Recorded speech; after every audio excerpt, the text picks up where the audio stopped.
la forma en la cual nos relacionamos con Dios. El día jueves les daba yo un adelanto acerca de cómo nos relacionamos con Dios y la forma tan específica en la cual la Escritura nos enseña a través de varias personas, a través de varios ejemplos, cómo el hombre ha tratado por mucho tiempo de relacionarse con Dios de distintas maneras y muchas de estas equivocadas. Muchas de estas desde una perspectiva muy distorsionada acerca de lo que Dios espera de nosotros o de la forma en la cual Dios espera que nos relacionemos con Él. Y particularmente Jesús, en su paso por la tierra, nos deja una serie de ejemplos y una serie de cosas y sucesos que nos muestran que el anhelo del corazón de Dios a través de enviarnos a Jesús era que pudiésemos aprender la manera correcta de relacionarnos con Él. Esa es la razón del por qué Jesús hace una oración al Padre diciéndole: Padre, yo te pido que ellos sean uno, así como tú y yo somos uno, para que el mundo pueda creer que tú me enviaste. Entonces, la razón del por qué Jesús está orando al Padre es porque Jesús está anhelando que el ser humano pueda entender esa relación estrecha entre Él y Dios. Pueda entender que cuando Jesús comienza a hablar o a predicar, el primer mensaje de Jesús es: el reino de los cielos se ha acercado, arrepiéntanse o arrepentíos, porque el reino de los cielos se ha acercado. Y Jesús está diciendo en palabras más sencillas: ahora el reino está más cerca de ustedes, o el reino está entre ustedes. Entonces, las palabras de Jesús son palabras de reconciliación, son palabras de: ahora hemos hecho más corta la distancia para que ustedes puedan tener esa relación estrecha con el Padre. Así que voy a tomar una serie de ejemplos de la Escritura para explicarte paso a paso la forma en la cual nos relacionamos con Dios. Dile al que está a tu lado: la forma en que te relacionas con Dios. Si tú te sientes identificado con alguna de estas, entonces al final, cuando escuches la conclusión de este mensaje, vas a saber qué hacer para salir de ello. ¿De acuerdo? Vamos al libro de Filipenses capítulo 3 y vamos a hablar de la primera forma en la cual el ser humano trata de relacionarse con Dios. Filipenses capítulo 3, versículo 7 al versículo 9.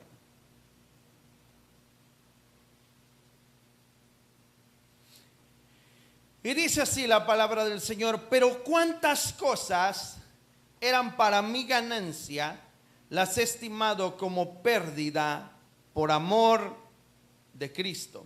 Y ciertamente aún estimo todas las cosas como pérdida por la excelencia del conocimiento de Cristo Jesús, mi Señor, por amor del cual lo he perdido todo y lo tengo por basura para ganar a Cristo. Ahora quiero que leamos el versículo 4 al versículo 6. Leí primero la parte final de esto que está diciendo Pablo, pero quiero que tenga sentido.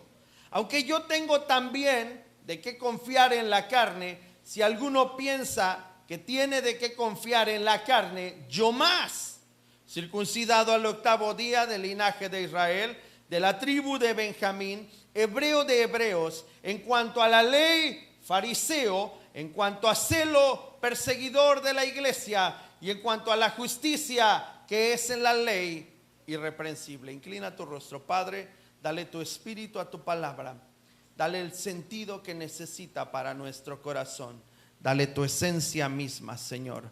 Permítenos tener, Dios eterno, el entendimiento para poder comprender el mensaje de tu palabra. Señor, abrimos nuestro corazón a ti, al sonido de tu voz, y que nuestro espíritu esté presto para recibir lo que tú tienes para nosotros. En el nombre de Jesús. Amén y amén. Pablo nos está hablando acerca de algo muy interesante y nos está hablando acerca del conocimiento. El apóstol Pablo hace alusión precisamente acerca de toda la preparación que él tiene. Y él está diciendo, parece ser que si hay alguien que pudiera presumir de que le sabe a esto, y cuando digo le sabe a esto, estoy hablando del cristianismo y de la palabra, de que le sabe a esto, soy yo. He hecho todas las cosas desde la perspectiva de la ley, he guardado la ley, he estado estudiándola, soy un fariseo, me circuncidé al 8º día conforme dice la ley. Si hay alguien que tiene algo que decir respecto del conocimiento de esto, soy yo.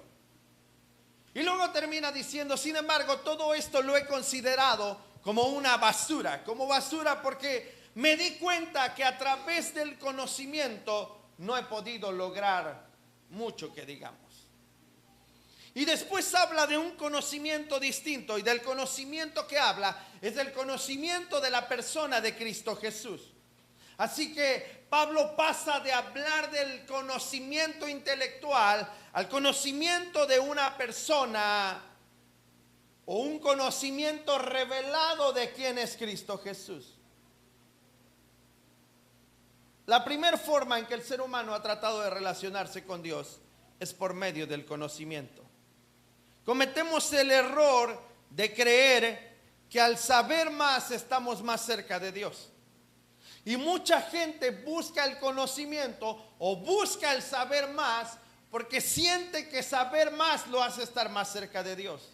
Siente que saber más lo hace tener una mayor capacidad de poder hacer las cosas. Y si bien es cierto que el conocimiento puede abrir ciertas puertas y te puede acercar a ciertas cosas, no es el conocimiento lo que Dios busca de nosotros.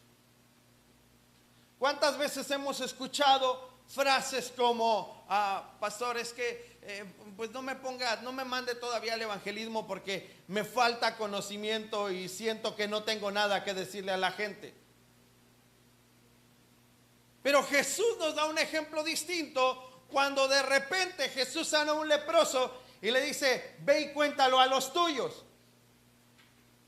No le habló de su conocimiento intelectual, le habló de la experiencia que acababa de vivir.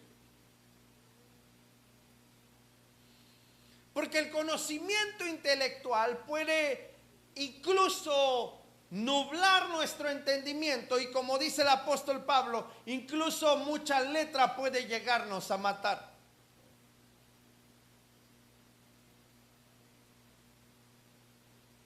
¿Cómo comprobamos que el conocimiento intelectual no nos acerca más a Dios? Imagínese, vamos a imaginarnos a Jazz, está embarazada ahorita, ¿no? Está a punto de explotar. Imaginemos que antes de que se embarazara Yasmín, dijo, bueno, pues yo quiero tener otro bebé. Y Yasmín se puso a estudiar, ¿no? Y se puso a leer libros de maternidad, de cómo se forma el bebé, y empezó a estudiar y a estudiar y a estudiar. Yo les pregunto, ¿solo por eso ella va a quedar embarazada?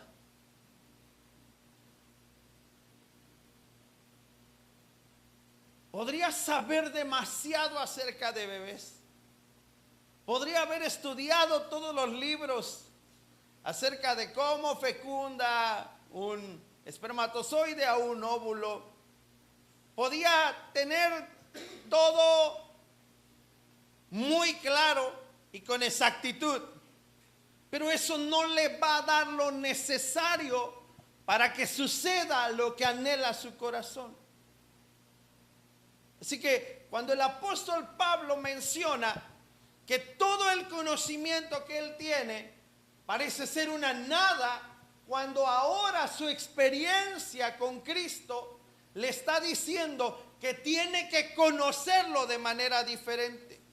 Y es que quizás hablamos acerca de que el apóstol Pablo tenía conocimiento evidentemente de las profecías, tenía conocimiento de los patriarcas, tenía conocimiento acerca de todo lo que la Escritura decía, excepto de lo que estaba viviendo a partir de su encuentro con Cristo Jesús. Y eso le cambió toda su perspectiva. Entonces, hay muchos de nosotros que ponemos como pretexto este asunto. Y no estoy hablando de que prepararse no sea bueno. Estoy hablando de que debe de tener el sentido correcto y el conocimiento intelectual, aun a pesar de que pueda expandirse en nosotros, no es una forma de relacionarnos con Dios. Solo es una forma de ampliar algo en nuestra mente y de tenerlo con un poco de mayor claridad, pero no nos dará la cercanía que necesitamos.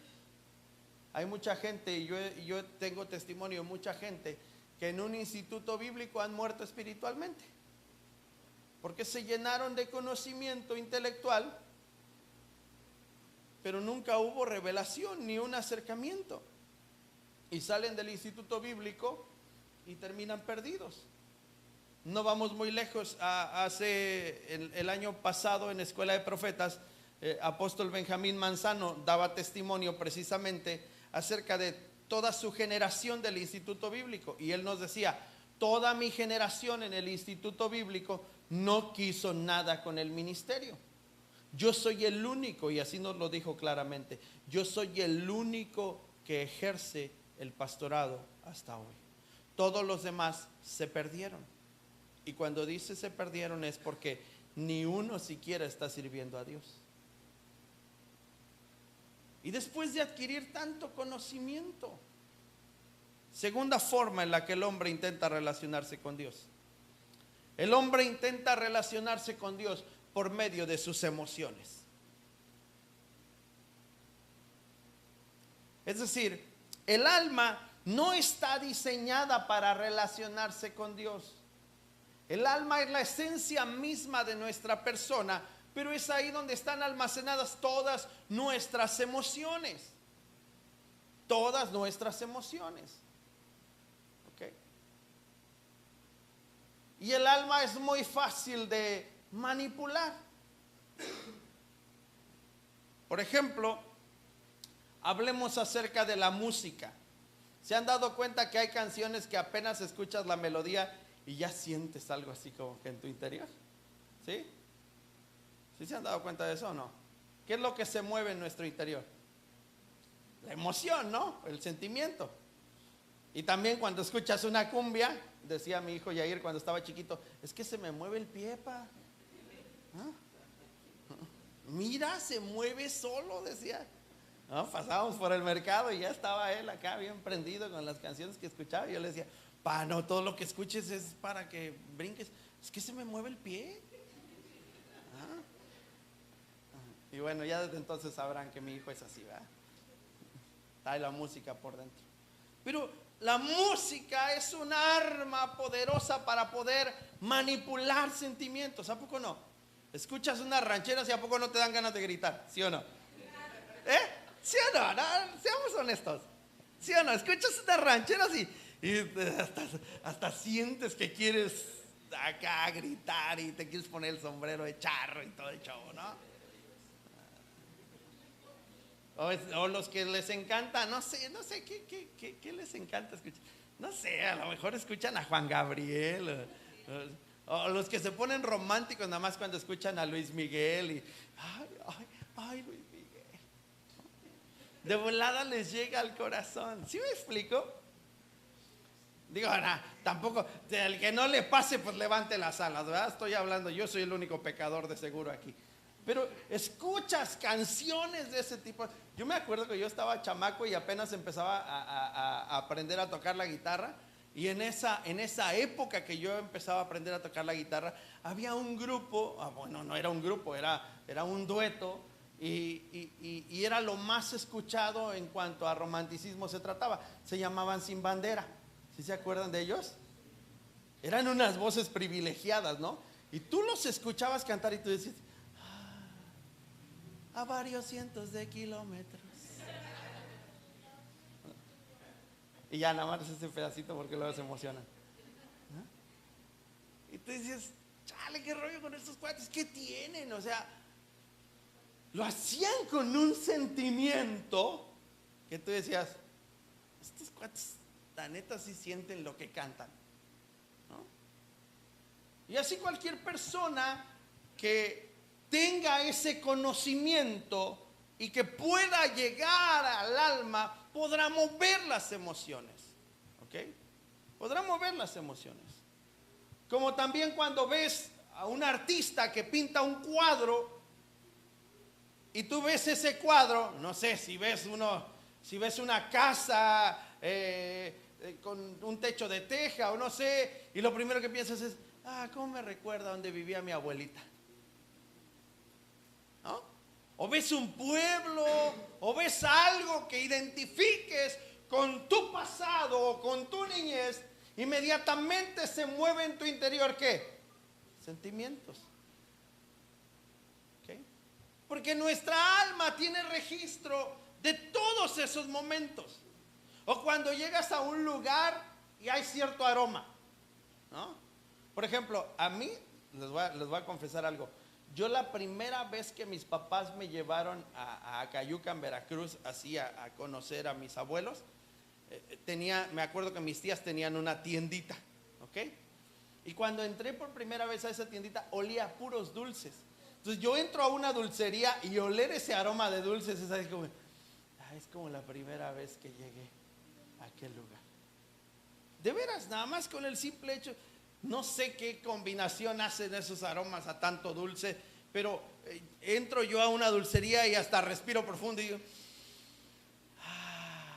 ese momento está grabado ahí. De hecho, hasta me acuerdo muy bien de ese preciso momento porque llegamos muy temprano. Imagínense, yo tenía 4 años de edad y lo tengo registrado. Y recuerdo que llegamos y estaban todos dormidos todavía. Y bueno, mi abuela le abrió la puerta a mi papá, etcétera, no sé cómo estuvo, pero recuerdo que entramos y a mí me subieron a una cama donde estaba una tía acostada y mi tía se alegró mucho. Yo tengo eso registrado, pero por medio de ese aroma, ese recuerdo se quedó ahí impregnado.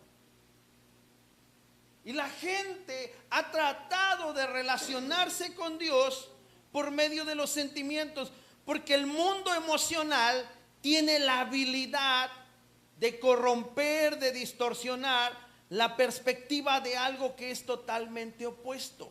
¿Cómo comprobamos esta situación? ¿Se acuerdan de un hombre rico que dice la escritura que se iba a ir de viaje y dejó encargadas a 3 personas? Y al que le dio un solo talento, una sola moneda, le dijo, bueno, pues ahí te encargo y yo vuelvo en mucho tiempo. Y dice la Biblia que tardó mucho tiempo después vino y pidió cuentas, ¿ok? Y los primeros 2 rindieron cuentas y ganaron el doble y dijeron, bueno, está bien. Pero el que solamente tenía un talento vino a su señor y le dijo las siguientes palabras: yo sé que eres hombre duro. Pero esa palabra duro, traducida originalmente, le está diciendo que era malo. Porque ese siervo veía a su señor como alguien malo. Su perspectiva estaba distorsionada. No lo estaba viendo como alguien disciplinado en realidad. Lo estaba viendo como alguien malo que si no hacía lo que él decía, lo iba a castigar. Yo un día platicando con unos hermanos aquí les dije, por favor, ya déjenme de ver como alguien malo. Digo, hasta me da pena escuchar de repente que se están poniendo de acuerdo para algo y dicen, no, así no, porque el pastor se va a enojar. ¿Cuándo me he enojado con usted? ¿Cuándo? No, así no, porque el pastor nos va a regañar. ¿Cuándo lo he regañado?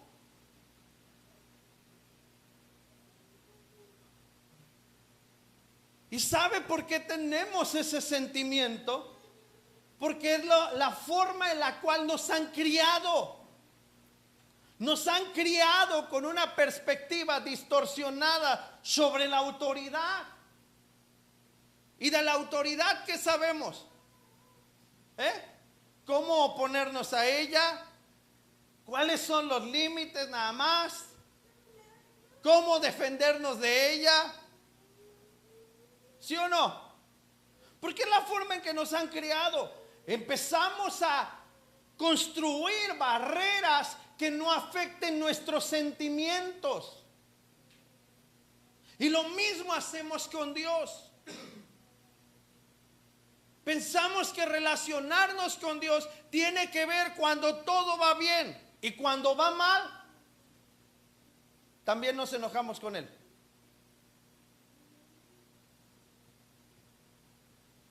Imagina este cuadro. De repente, Elizabeth, en la Biblia, está embarazada Elizabeth. Juan el Bautista está en el vientre de Elizabeth. De repente llega María, la madre de Jesús, a 2 días aproximadamente de haber concebido. 2 días tiene apenas de haber concebido, de haber fecundado. Y entra a la casa de Elizabeth y dice Elizabeth: uy, el bebé dio un brinco. Bendita eres tú, María, ¿no? Y le empieza a decir, porque lo que llevas en tu vientre es algo impresionante, increíble. Lo digo en palabras sencillas. Y comprobamos entonces que desde el momento de la concepción ya hay vida en el vientre, porque si Jesús, teniendo 2 días de haber sido concebido, es capaz de hacer que se mueva Juan el Bautista, entonces ya hay vida desde el primer momento. ¿Ok? Sigue la historia. Pasa el tiempo, pasan los años. De repente Juan el Bautista ya es su nombre y está bautizando a la gente en el Jordán. Y mientras les está predicando a todos, les dice: arrepentíos, porque el reino de los cielos se ha acercado. Arrepiéntanse. Y dice que los bautizaba. Y de repente viene un hombre y le dice: bautízame. La primera reacción de Juan el Bautista, ¿cuál es? No soy digno ni siquiera de desatar tu calzado. Y lo reconoce como ¿quién? Como el Hijo de Dios. ¿Ok? Lo reconoce como tal. Sabe que él tiene una autoridad mayor porque Juan el Bautista se lo dice. ¿Ok? ¿Hasta ahí todo va bien en la historia? Lo bautiza, se abren los cielos, desciende el Espíritu Santo en forma de paloma, se escucha una voz que dice: este es mi Hijo amado, en quien yo me complazco. Todo va bien hasta ahí, ¿no? Parece ser que Juan el Bautista tiene claro quién es Jesús. ¿Sí o no? Pero cuando crecen, cuando ambos ya están en el ministerio y toman preso a Juan el Bautista, ¿qué pasa? Lo toman preso y Jesús está predicando, porque ya empezó Jesús su ministerio. ¿Y qué hace Juan el Bautista en medio de la dificultad? Manda a sus discípulos a preguntarle a Jesús. ¿Qué le pregunta?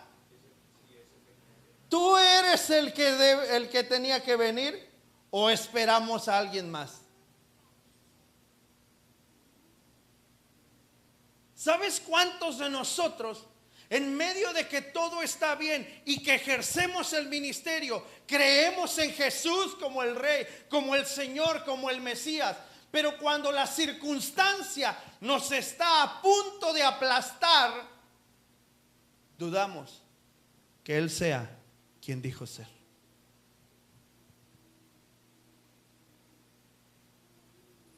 Y eso indica que hemos estado tratando de relacionarnos con Dios por nuestros sentimientos.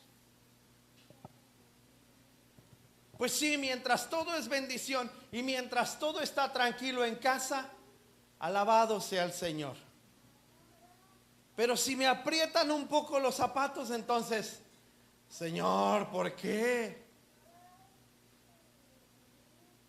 Si yo te sirvo, si yo te busco, ¿por qué me ocurren estas cosas? Si tú sabes que he hecho todo lo correcto, etcétera, etcétera, etcétera. Y el ser humano cree que está teniendo una relación con Dios porque sus sentimientos le indican que parece ser que lo está haciendo bien. Ahora, no malinterprete este asunto. Todos tenemos días malos en los que quizás no tenemos ganas de hacer absolutamente nada, ni siquiera de acercarnos a Dios. Pero ¿sabes qué es lo que debe de funcionar en ese momento? No tus sentimientos, sino tu convicción. Escuché el otro día a un pastor poner un ejemplo muy sencillo y él decía, yo recuerdo cuando era joven, decía este pastor, yo recuerdo cuando era joven y un día, dice, mi mamá pues nos dijo que nos preparábamos para ir a la iglesia, dice, y yo le dije, oye mamá, hoy no tengo ganas de ir a la iglesia, ¿me puedo quedar? Y le dijo a su mamá, bueno, no te preocupes, pues entiendo que no tengas ganas. Y él emocionado pensó que se iba a quedar y le dijo, ¿entonces me puedo quedar? No, va a ser la primera vez que vas a ir sin ganas a la iglesia. Y él explicaba por medio de esta parábola muy sencilla de su vida, la forma en la cual nosotros deberíamos de acercarnos a Dios, aún en medio de nuestras dificultades, y poder levantar nuestras manos a Dios, aún sin ganas. Porque lo que nos debería de mover, que es la convicción y no los sentimientos.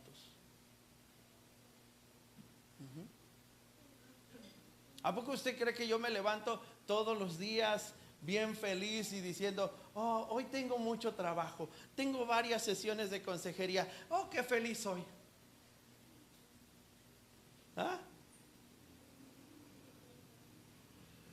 O que cuando me siento a estudiar para poder dar un mensaje a la iglesia, yo agarro mis libros, mis Biblias y digo, oh, cuán feliz y bendecido soy de poder estar aquí sentado 2 horas para poder predicar un mensaje a tu gloriosa iglesia, Señor, porque todos son bien obedientes.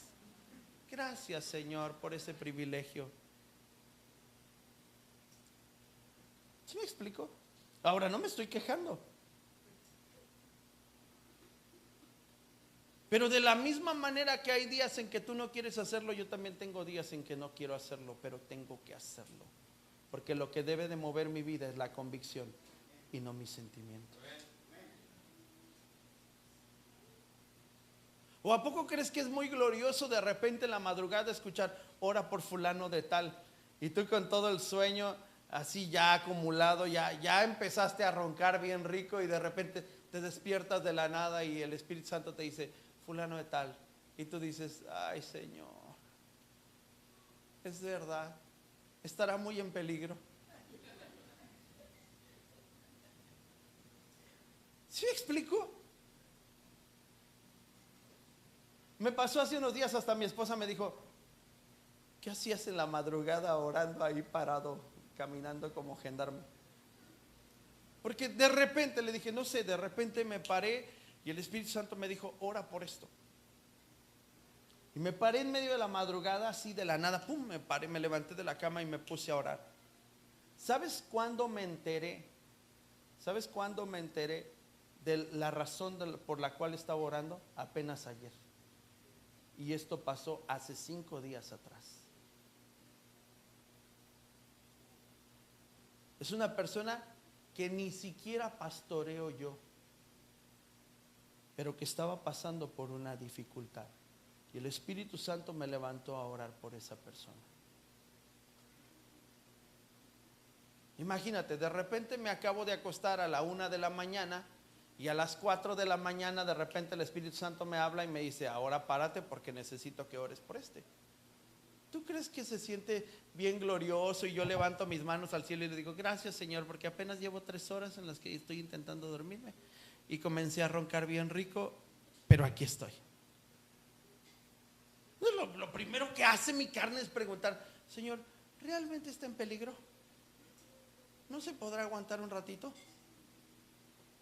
Si quieres en la mañana ya que nos levantemos todos, ya que empiecen las actividades. ¿Sí me explico? Porque nuestra alma siempre va a intentar negociar desde la perspectiva de los sentimientos. Eso era lo que trataba de hacer el hombre con un talento. Yo sé que tú eres hombre duro. Así que tenía una perspectiva distorsionada de su Señor. Cuando tú y yo tratamos de relacionarnos con Dios a través de los sentimientos, es porque tenemos una perspectiva distorsionada de Dios. Él está diciendo, tú eres un malo. O sea, si yo no hago lo que tú dices, me vas a castigar y me va a ir muy mal. Y en realidad no era que fuera malo. En realidad era que ya le había dado la oportunidad exactamente igual que a los demás. Pero su perspectiva distorsionada le hizo hacer tener que ser castigado.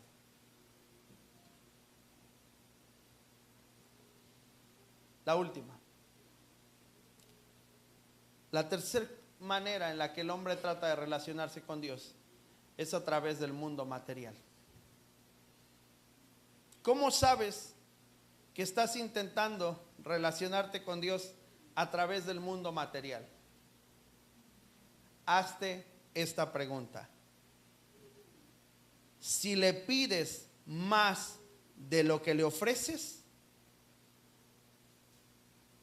o si le ofreces más de lo que le pides.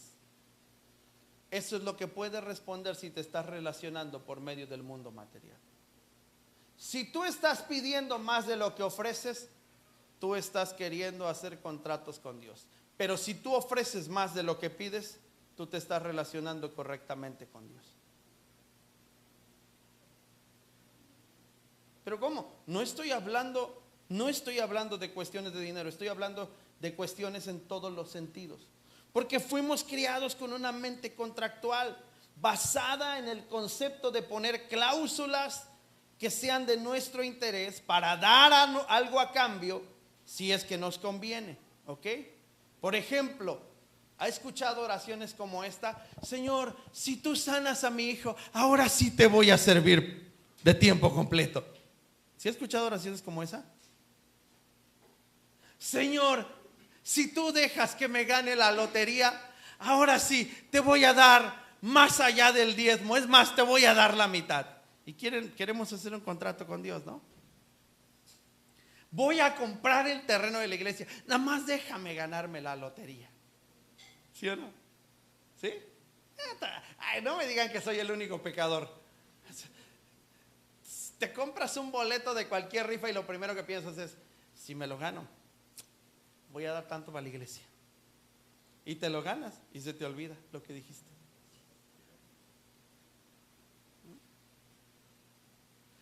Si pides más de lo que ofreces, entonces estás actuando con una mente contractual. ¿Por qué? Porque basamos nuestra relación con Dios por medio de lo material. Y si no ocurre lo que esperamos, simplemente seguimos nuestra vida como si nada pasara, sin hacer caso al compromiso que decimos tener con Dios. La mente de Cristo no se basa en contratos. La mente de Cristo se basa en el pacto que Él hizo con nosotros, la humanidad. Si nosotros seguimos pretendiendo relacionarnos con Dios a través del mundo material, nos estamos equivocando. Porque el mundo material dice lo siguiente: bueno, Señor, pues yo he escuchado que tú eres el Dios que provee todo lo necesario y que, Señor, si yo te doy a ti, tú no te quedas con nada y tú me das multiplicado. Bueno, esta vez te voy a dar más. O sea, en realidad no estás buscando agradar a Dios, en realidad estás buscando que la bendición sea mayor de lo que estás dando, ¿sí o no? Es una mente contractual. Sin embargo, cuando tú vienes delante de la presencia del Señor y le dices, te doy porque estoy agradecido contigo, no estoy esperando que me lo devuelvas, no estoy esperando que lo multipliques, solo estoy esperando que lo veas con agrado, porque lo estoy haciendo con todo mi corazón. Sea que ofrezcas tu tiempo, sea que ofrezcas tus finanzas, sea que lo que sea que tú ofrezcas para Él, tiene que ser con un corazón agradecido y correcto. Imagínate entonces la misma historia que te estaba contando, acerca de Juan. Mientras todo va bien, Juan el Bautista parece saber quién es Jesús. Pero cuando ya siente que no le conviene, quiere renunciar al contrato, ¿no? Eres tú el que ha de venir, porque si no eres tú, pues me van a soltar, porque yo tengo que preparar el camino para el que ha de venir. Pero si eres tú, pues ya me cargó el payaso. Eso es lo que está diciendo Juan el Bautista en realidad. Porque Juan el Bautista sabe que sus días solamente van a llegar hasta que el que había de venir esté presente. Y por eso es que le pregunta a Jesús, porque Juan el Bautista no se quiere ir, no se quiere morir. Termino. La única forma correcta que Dios creó para relacionarnos con Él es nuestro espíritu. Nuestro espíritu es lo único que tiene el diseño correcto para relacionarnos con Dios. ¿Por qué? Porque es precisamente lo que Dios es. Dios es espíritu. Y Dios se conecta a algo que sea de su naturaleza. Por eso es que puso espíritu en nosotros. Esa es la razón del por qué Juan el Bautista brinca en el vientre de Elizabeth cuando se acerca a María, porque aún no existe un cuerpo en el vientre de María, pero hay un espíritu y Dios es espíritu.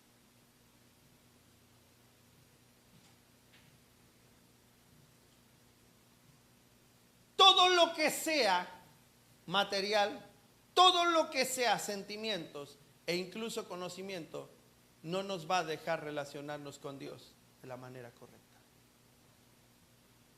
Solo nuestro espíritu. ¿Te puedes imaginar a Jesús caminando con sus discípulos? Imagínate, ¿alguna vez has conocido a alguien que sea muy pulcro, muy pues así, muy exagerado en ciertas cosas? ¿Sí han conocido a alguien así que su casa está todo en un lugar y no le muevas nada de ahí y el trapito y todo está así, parece que está todo en perfección? ¿Alguna vez han ido a casa de una persona rica que tiene gente que le hace la limpieza y que todo tiene así exactamente en un lugar específico, y que tú entras y hasta te dan ganas de quitarte los zapatos porque ves todo exageradamente limpio? ¿Sí? Hasta dices, ay, perdón, ya le ensucié. O sea, ¿sí? ¿Alguna vez te has relacionado entonces con alguien, me supongo, con alguien que crea que le sabe a todo? ¿Ok? Con alguien que crea que es un sabelotodo. ¿Sí? ¿Sí han escuchado o han tenido pláticas así como cuando éramos niños, no?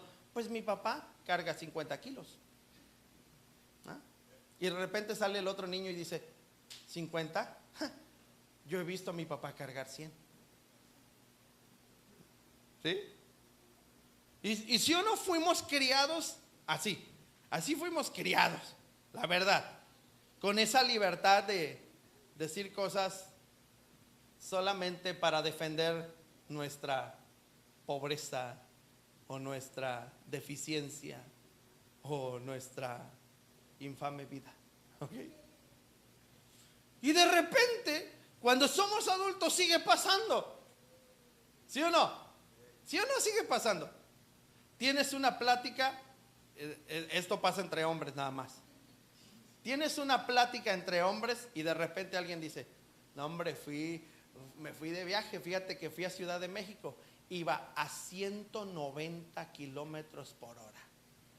Y de repente dice el otro, para no sentirse pequeño, eso no es nada. Yo el otro día fui de viaje y el carro que llevaba llegó a 220.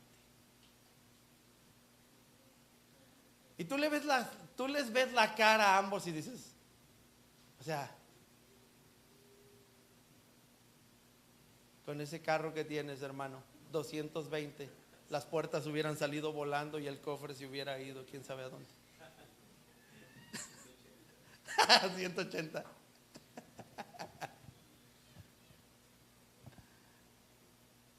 ¿Pero por qué lo haces? ¿O por qué lo hacemos? Porque tratamos de defender, tratamos de hacer que nuestra deficiencia no sea tan evidente a los ojos de los demás. Y queremos estar a la altura de alguien más. Ayer platicaba con mi esposa de algo que me pasó en la reunión de jóvenes y decía mi esposa algo muy sencillo. Decía, es que sienten que tienen que estar a la altura de lo que estás haciendo y no es así. Y le digo, exacto, no es así, no tiene que ser así, porque no es una competencia. Todos tenemos talentos, todos tenemos lugares, todos tenemos llamado, pero cada uno debería funcionar en el área donde fue puesto. No es una competencia de quién puede hacerlo más y quién puede hacerlo mejor. Ahora imagina este cuadro entonces de Jesús caminando con sus discípulos. Jesús no es un sabelotodo, es el sabelotodo. ¿Te imaginas qué difícil debió haber sido para sus discípulos? Que la persona con la que van caminando sabe todo, porque literal sabe todo, puede leerte, sabe todo de tu interior. ¿Tú crees que hubiera sido sencillo eso? Imagínate a Pedro equivocándose a cada rato, ¿no? ¿A poco crees que Pedro un día no se sintió así como que, uy, ya la volví a regar?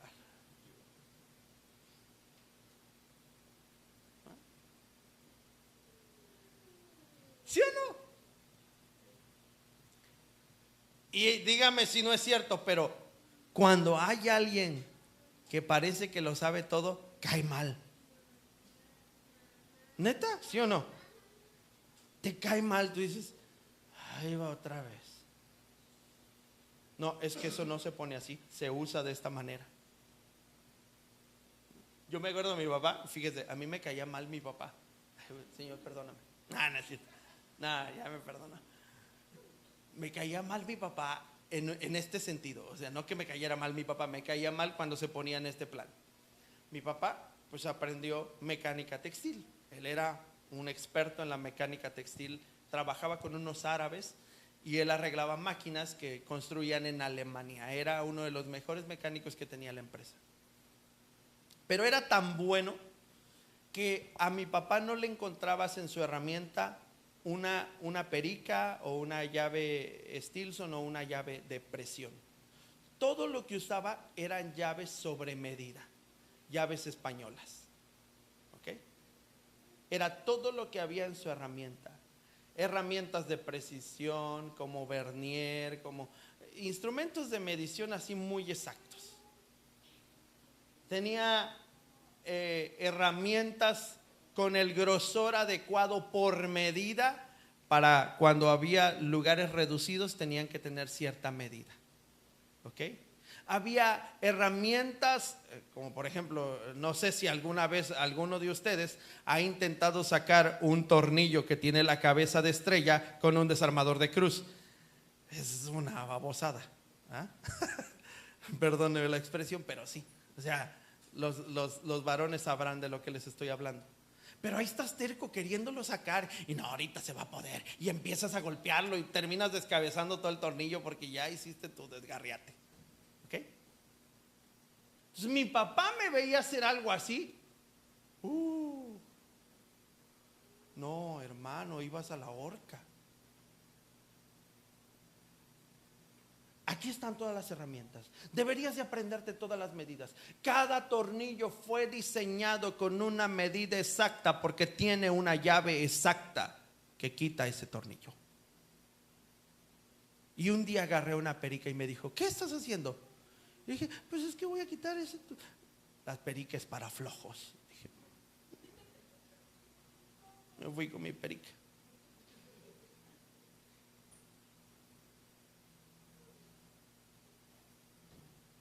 Y pues como no me aprendía las medidas, un día le dije, pues papá, pues es que Yo con la periquita soy feliz. Y bueno, está bien, pero aprende a usarla correctamente. No se coloca la punta de la perica porque no agarra bien el tornillo. Tiene que entrar de esta manera, así, así, así, así. Bueno, está bien. Y hasta para usar una perica tenía que ser de la manera correcta, porque si no, no estaba haciéndolo bien. Entonces llegaba un punto en el que yo decía, ya no quiero hacer nada, porque ahorita mi papá va a sacar toda su caja de herramientas y me va a decir, a ver, encuentra la llave correcta. Y pues él bien fácil, veía el tornillo y agarraba la llave y se lo ponía y ya. Pero yo tenía que estar probando una. Ah, no, está muy pequeña.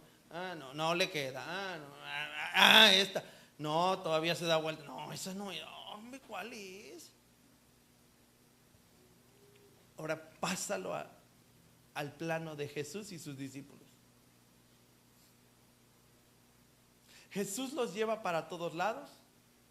Un día le traen a un muchacho endemoniado y de repente sale Jesús de donde estaba platicando con otras personas, dándoles consejería, y le dice el papá del muchacho, le dice, aquí traje a mi hijo, a tus discípulos, pero no pueden hacer nada. No traen nada. Y sus discípulos así viéndose entre ellos unos a otros así, no, pues tú empezaste a orar y mira, lo dejaste peor. ¿Sí? Echándose la culpa unos a otros. ¿Y ahora qué hacemos? Y ya por último Jesús reprende al demonio, ¿no? Y no se quedan con la duda. Ahí van de preguntones. Maestro, ¿por qué nosotros no pudimos echar fuera al demonio? Y Jesús, yo me imagino que Jesús voltea. 2 años les he estado enseñando acerca de la fe. Y no lo pudieron echar fuera por vuestra poca fe. Y yo me imagino que ellos se quedan así como nosotros a veces. Pues es que yo sí creo que se pudo haber ido, pero el maestro dice que por nuestra poca fe. O sea, pero yo sí creo. Intentamos defender nuestro argumento, pero yo sí creo. Entonces por mi fe no es, quizás por la de Pedro, ¿no? Pues en mí no quedó, porque yo sí creo. Y al final de cuentas, imagínate ahora, vamos a adelantarnos a la historia. Jesús se presenta a sus discípulos y le dice Tomás, deja que yo meta mi dedo en tu mano. Y yo me imagino que en ese momento todos voltearon y dijeron, era Tomás, por eso no pasó. Él era el que no tenía fe.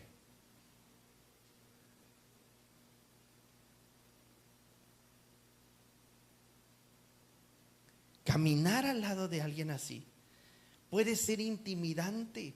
Y a veces cuando estamos frente a alguien superior, hasta nos inventamos historias para rescatar algo de nuestra miseria. Por eso es que Jesús hace lo siguiente y les dice en una plática a sus discípulos, ya no los voy a llamar siervos, los voy a llamar amigos. ¿Por qué? Porque cuando tú te haces amigo de alguien que sabe más de tú, es la única forma de tolerar su superioridad o su pensamiento. ¿A poco no? ¿Quién de ustedes no habló alguna vez bien del amigo inteligente que tenían? No, hombre, yo tengo un amigo, ese vato le sabe a todo. ¿Sí o no? Hasta lo hablan así con, no, hombre, ese tipo, no, es bueno para para que, y es mi amigo, es mi camarada. ¿Sí o no? Que hasta hablamos bien de cuando alguien es amigo. Pero si no es tu amigo, ¿qué dices? No, hombre, ese cuate se cree bastante. No, hombre, él cree que le sabe a todo. Y le dices algo y él dice, no, es así. Y le dices otra cosa y dice, no, así está mal hecho. Pero cuando es tu amigo, hasta dice, sí está mal, bro. No, sí, no, ahorita lo cambiamos. No, tú no te preocupes. ¿Sí o no? Jesús hace eso con sus discípulos para que sus discípulos no tengan ese sentimiento de creer que Jesús quiere opacarlos y de creer que Jesús lo único que quiere es fregarles la existencia. Así que Jesús les dice: ya no los voy a llamar siervos, porque ustedes creen que tienen que hacer todo lo que yo les digo, pero somos amigos, somos camaradas, vamos a llevárnosla tranqui. Así que Jesús baja la presión sobre sus discípulos y comienza a acercarse cada vez más a ellos ahora como su amigo. ¿Y qué empieza a suceder? Que a mayor cercanía los defectos se resaltan más. Así que como Jesús ahora es amigo, tienen una cercanía mayor y los defectos salen a flote. ¿No? ¿Qué pasa cuando tú te acercas a alguien? Ahora voy con las mujeres para que se sientan identificadas. ¿Qué pasa cuando tú te acercas a alguien que es experta en cuestiones del rostro, en cremas y todas esas cosas? ¿A poco no nada más te anda viendo? Y mira, ya te salió paño en la cara. No, ahorita te voy a traer una crema y te voy a poner de esa crema. En 3 días se te va a quitar esa mancha. Así.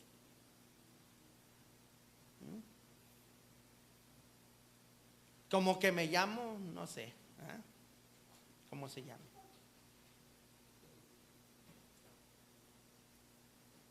O vas con la experta en cabello, ¿verdad? Y te ve tu cabello y dices: ay, no, esas puntas están bien maltratadas. Mira cómo traes, lleno de orzuela. No, déjame arreglarte ese pelo. No, hombre, me desespera verte esos pelos. Y hasta tú dices: pues si yo me echo champucito todos los días, y ¿cómo es que se me maltrata tanto? Y le empiezas a preguntar, ¿no?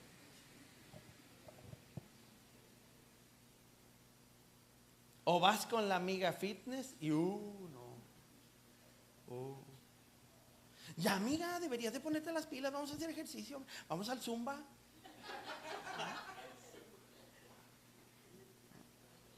Y como es la amiga, te trata así: no, amiga, es que ya necesitas bajarle. Mira, tú te zumbas, pero 10 tacos muy temprano. Ya necesitas aplicarte. Pero como son amigos, ¿a poco te sientes ofendido? Ah, pero te dice tu marido: ya vete a hacer ejercicio. ¿Qué? ¿Estoy gorda o qué? ¿Eh? ¿Qué? ¿Ya no te gusto así o qué? Entonces, lo que hace Jesús es bajar la presión sobre sus discípulos para que la relación pueda ser más estrecha y los defectos puedan salir sin problemas o complicaciones.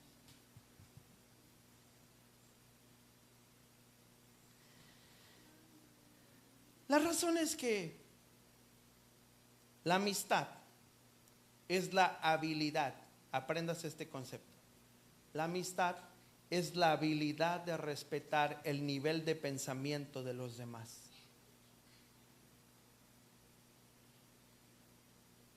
¿Cuándo comienzan los problemas? Cuando alguien deja de respetar el nivel de pensamiento de alguien más. ¿Cuándo empiezan los problemas de hijo a padre? Cuando el hijo siente que ya sabe lo mismo que el papá. ¿A poco no? Es cuando el hijo se le pone al brinco al papá. Ay, ¿tú qué sabes, papá? Tú déjame, o sea, tú ni sabes de esto. Y el hijo se siente superior y cree que puede refutar la autoridad de su padre. Pero está bien tostado.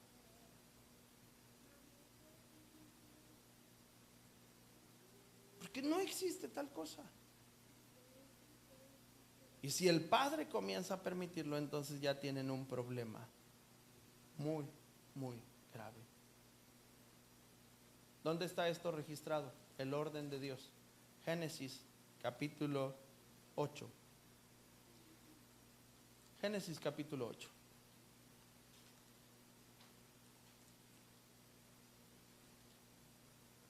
Anoche teníamos una plática mi esposa y yo, y de repente el Espíritu Santo siguió hablando a mi corazón en plena madrugada. No están para saberlo, tuve una madrugada muy difícil, me sentía muy enfermo anoche, no sé qué pasó, algo me cayó mal en mi estómago y me dolía la panza, ya no sabía ni qué hacer. Pero a las 6:30 de la mañana me estaba durmiendo apenas. Pero en esa plática que teníamos mi esposa y yo, fue precisamente la forma en la que Dios pudo hablar algo con mayor claridad. Génesis capítulo 8, versículo 16. Mira el orden de Dios en lo que hacemos. Versículo 16. Sal del arca. ¿Quién? A ver, vamos a leerlo. Sal del arca.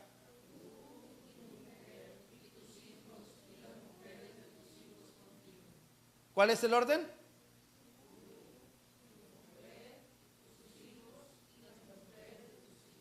¿Cuál es el orden de la familia entonces?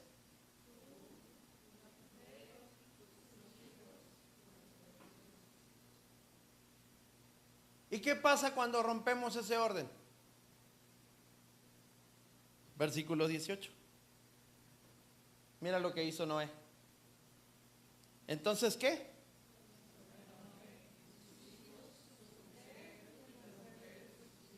¿Quién rompió el orden?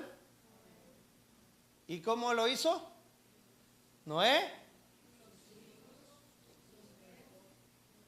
Y después, la mujer de sus hijos.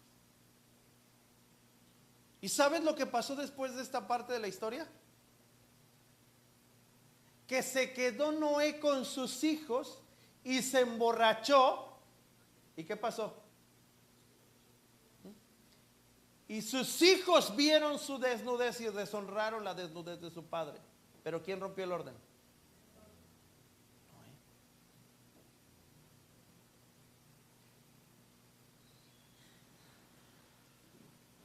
Porque ya lo he enseñado antes.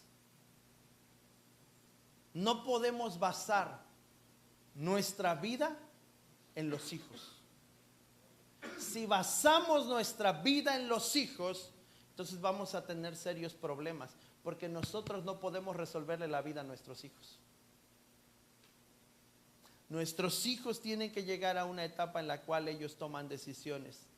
El orden tiene que ser tú, tu mujer, tus hijos y las mujeres de tus hijos, es decir, de ahí toda la demás familia. Porque si tú empiezas a romper el orden que Dios estableció para la familia, entonces vas a hacer una desorganización total. A Jesús no le afecta saber que no sabemos mucho, porque el mundo emocional caótico en nosotros no es un problema para Jesús. Nuestras carencias no son un problema para Jesús. Aún a pesar de eso nos sigue amando. Aún a pesar de esto nos sigue amando. La muestra está en lo que yo les platicaba el jueves. Un centurión envía a los ancianos a Jesús y les dice: díganle que por favor venga a mi casa porque uno de mis siervos está enfermo. Y cuando ya está más cerca, ya los ancianos ya no están, y dice que envía ¿a quién? A unos amigos, ¿ok?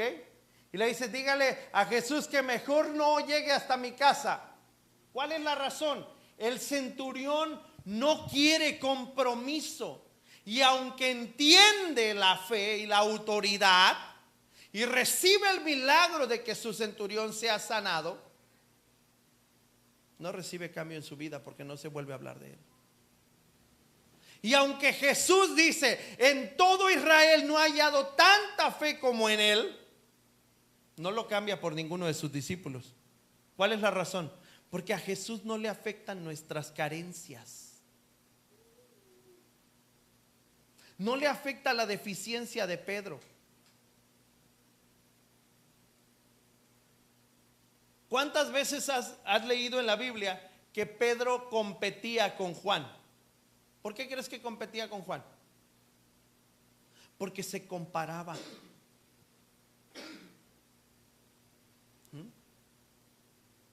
Imagínate. Imagínate a Héctor diciendo, pues yo quisiera ser como Josué, porque Josué, pues mira, pues ahí se sienta con el pastor y puede estar ahí platicando con él, y pues yo no tanto. O Héctor diciendo, yo quisiera ser como Dani. Yo veo que Dani se acerca con el pastor y nada más lo está abrazando ahí, y está ahí diciéndole, ay pastor, y lo quiero mucho, y que no sé qué, y se le repega ahí en el pecho. Esa era la actitud de Pedro con Juan. ¿Cuál era el problema de Pedro? Sus emociones. Siempre se estaba comparando con alguien más, y eso era lo que le impedía avanzar.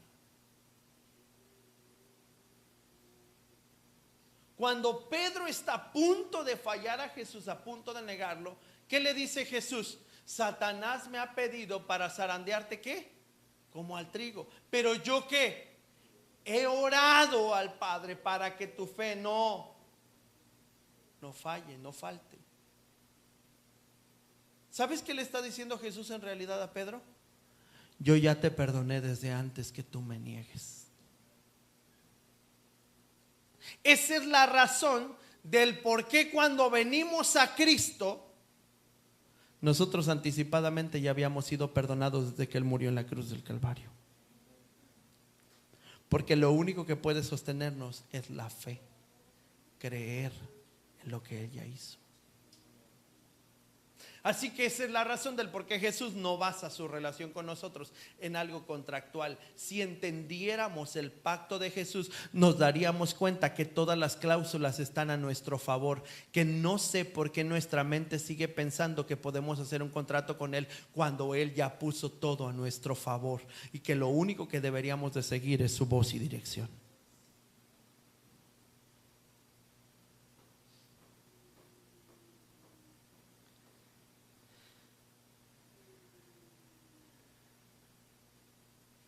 La mujer sirofenicia, en el libro de Mateo capítulo 15, si no mal recuerdo, va delante de Jesús. Imagínate, esa lección la reciben 2 veces los discípulos. La mujer sirofenicia va delante de Jesús, se inclina ante Él. Señor, aún los perros comen de la migaja que caen de la mesa de sus amos. Y Jesús le dice, mujer, grande es tu fe. Imagínate, Jesús le dice, mujer, grande es tu fe, hágase contigo como tú quieres. Y después se encuentra tiempo después al centurión y le dice, en Israel no he hallado tanta fe como le he hallado en él. ¿A poco no los está bofeteando con guante blanco a sus discípulos? Cuando a ellos les dijo, cuando no pudieron echar fuera el demonio, fue por vuestra poca. La pregunta es, ¿los cambió en el momento que no pudieron echar fuera el demonio? ¿Lo cambió por la mujer sirofenicia? ¿Los cambió por el centurión? No, porque a Jesús no le afectan nuestras carencias. Nada más que esa maña que tenemos los hijos de Dios de compararnos, esa maña que tenemos nosotros de querer impresionar. Dile al que está a tu lado, no necesitas impresionar a nadie. No necesitas impresionar a nadie, ni siquiera a Dios, porque lo que Dios necesita solamente de mí es que yo le crea. Él no necesita que yo lo impresione. ¿Acaso habrá algo que podamos hacer para impresionar a Dios? Lo único que podría impresionar a Dios sería una fe de esa magnitud. Pero para que una fe de esa magnitud tenga que suceder y tenga que hacer lo que hizo, se necesita tener una convicción muy, muy firme, pero no carecer de relación. Porque en estos 2 ejemplos no se vuelve a hablar más de ellos, ni del centurión ni de la mujer sirofenicia, pero sí se vuelve a hablar de Pedro, de Juan, de Jacobo, de Andrés. Sí se vuelve a hablar de todos ellos. La razón es que entre más caminas con Jesús, te vas dando cuenta que aprendes a renunciar a la comparación, porque no buscas la aprobación ni la valoración de alguien más. Y después aunque trate de salir el orgullo, porque el orgullo es cuando te importa más tu imagen que tu realidad. Pero eso se sana cuando más nos relacionamos con Dios en nuestro espíritu. A lo que Dios me está llevando es a entregar mi voluntad. Es ahí cuando nos damos cuenta que no hay nadie más bueno que Dios. Y que Dios no está pidiendo de mí perfección. Solo pide de mí que yo le crea. Eso es lo que Dios pide de mí. ¿Cómo sabes que estás sano de todas estas cosas? ¿Cómo sabes que estás sano de tu corazón y de la comparación y de todas estas cosas? Ayúdame, José. ¿Cómo te das cuenta que está sano tu corazón? Sencillo. Cuando estás orando para que Dios te bendiga y Dios bendice al que crees que lo merece menos. Pero te puedes alegrar. Pero si Dios bendice a alguien más y eso te genera conflicto o tristeza, quiere decir que tienes un corazón enfermo y que no te estás relacionando correctamente con Dios. Cuando tú y yo tenemos la capacidad de alegrarnos porque alguien que acaba de llegar, que tiene 3 meses, ya está en liderazgo, porque se comprometió, porque ha estado caminando firme. Y tú que tienes 10 años, no estás en ningún liderazgo, porque has flaqueado una y otra vez, una y otra vez, una y otra vez, una y otra vez. Y eso te genera conflicto. En lugar de generarte alegría, tu corazón sigue estando enfermo.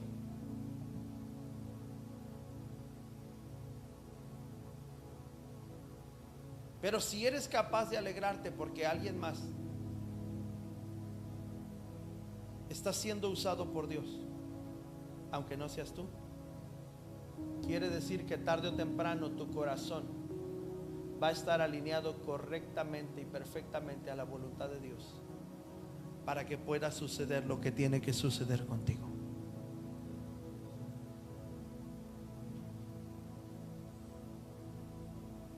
Tenemos la historia de un Pedro en la Biblia que le costó mucho trabajo caminar con Jesús. Y Jesús tuvo que sanar distintas áreas de su vida. La primera cosa que Jesús sanó en Pedro fue su autoestima. Porque a Pedro no le gustaba sentirse menos. Por eso siempre se estaba comparando con Juan y compitiendo con él. Porque ¿cómo es posible que un muchacho, tenía 16 años Juan cuando fue llamado por Jesús? ¿Cómo es posible que Evan sea mejor que yo? Eso era lo que había en el corazón de Pedro. No es posible que Evan llegue y se recueste en el pecho del maestro cuando yo soy quien lo ha estado defendiendo. Soy quien ha estado ahí cuando todos los demás se han ido.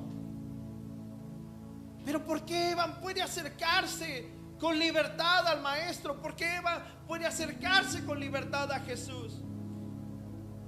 Y Pedro tenía esa maña de compararse. Y Dios tuvo que sanar su autoestima y enseñarle su verdadero valor.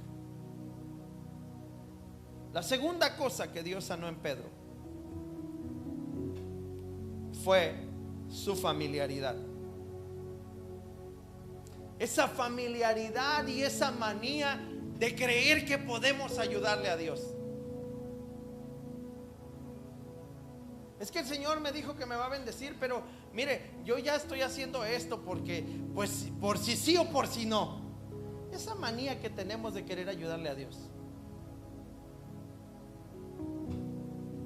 ¿Dónde te das cuenta que Jesús sana la familiaridad con Pedro? Pues cuando Pedro quiere ayudarle a Jesús a evitarse muchas cosas.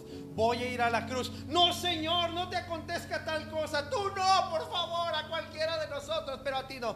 Y Jesús le dice: apártate de mí, Satanás. Tú no eres quien para decirme qué hacer. Van a buscar a Jesús al huerto de Getsemaní y de repente Dicen, ¿dónde está Jesús? Así es, a mí a quién buscan. Sale Pedro, saca su espada, le corta la oreja a Malco y le dice Jesús: pero espérate, Pedro, guarda tu espada, porque el que a hierro mata, a hierro muere. Tranquilo, no es así. Agarra la oreja de Malco y se la vuelve a poner. Y le dice: no, Pedro, así no son las cosas. Pero es que te quiero ayudar, maestro. Necesitas romper con la familiaridad, Pedro. Tú no me puedes ayudar a mí, yo soy quien te ayuda a ti. La tercera cosa que Jesús sana en el corazón de Pedro es sanarlo a causa de la unción. ¿Cómo que a causa de la unción? De todos los discípulos, cuando Jesús les pregunta: ¿a ustedes quién dicen que soy?, ¿quién responde correctamente? Pedro. ¿Y qué dice Jesús? No te lo reveló ni carne ni sangre. Es decir, de todos eres el primero que está recibiendo la revelación. Qué bueno, Pedro. Pero no porque Dios te revele algo te da derecho para andar presumiendo.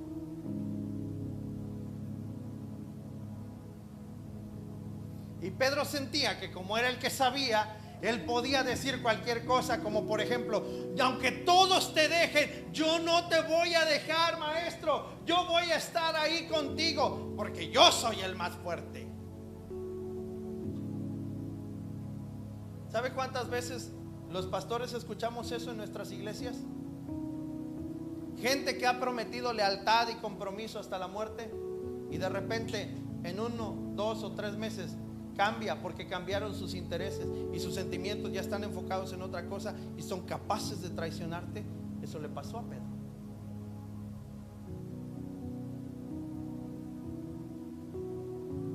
Y Dios tuvo que sanar su corazón. Y la última cosa que Dios sana, que Jesús sana en el corazón de Pedro,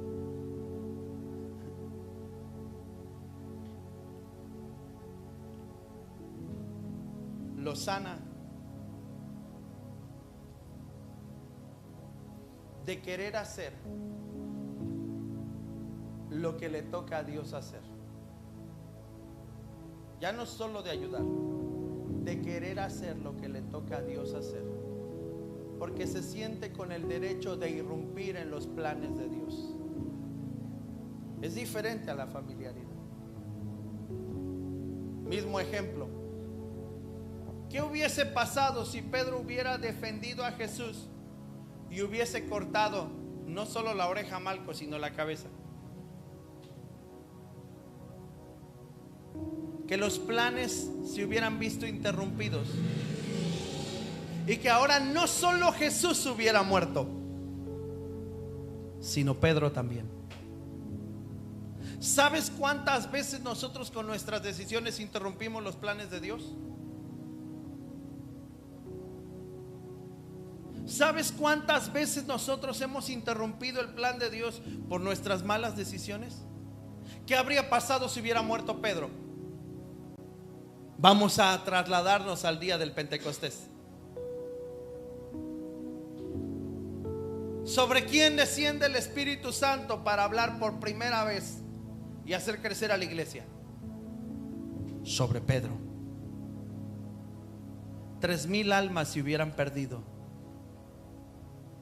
si hubiese cambiado la historia por una mala decisión. Y no solo 3,000, 5,000 almas más, 8,000 almas no habrían sido alcanzadas por una mala decisión de Pedro.